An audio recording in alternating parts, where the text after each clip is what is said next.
ang maghaharap sa 60-second circle.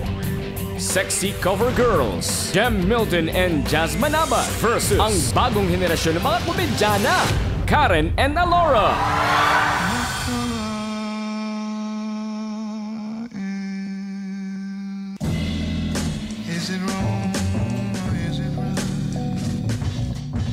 Ayun, 5 years na kami magkakilala ni Jem and as a model. Nagpo-post kami sa mga men's magazines, sa mga events, fashion shows, car shows. Racket. Yun, rackets. Racketera.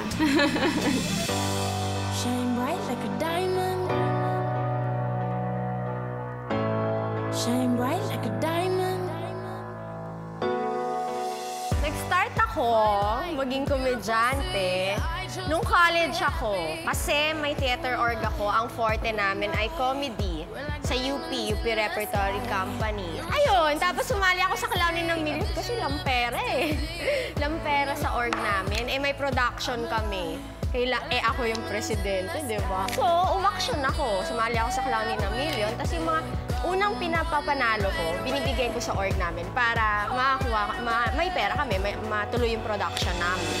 Ako po, nag-start na din ako hosting sa school, college, ganyan. Gusto ko magka-diploma talaga for my parents. Wala pang nag-graduate sa amin eh. So both sila hindi graduate. So gusto kong graduate, ganyan. And then, after noon, 2011, nag-start ako Star Magic Workshop sa Davao, nag-regional sila. Then by October, pumunta ako ng Maynila. So iniwan ko yung Mindanao, pumunta ako Maynila, and then nag-start ako Star Magic Workshops. Then after nung season namin, nag-go-see kami Mr. M. And then, yun na, tuloy-tuloy na. As a sexy model, syempre may advantages.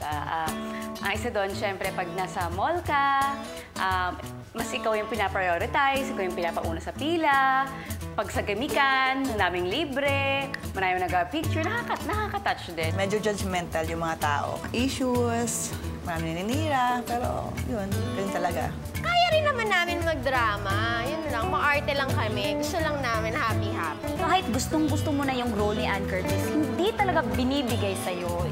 Kasi di ba, kailangan daw in character. Bakit in character? Di ba? I believe I'm beautiful. We're beautiful. Bakit hindi binibigay sa amin? Balita namin, kasing ganda at kasing sexy namin yung mga kalaban namin. Talaga, ha?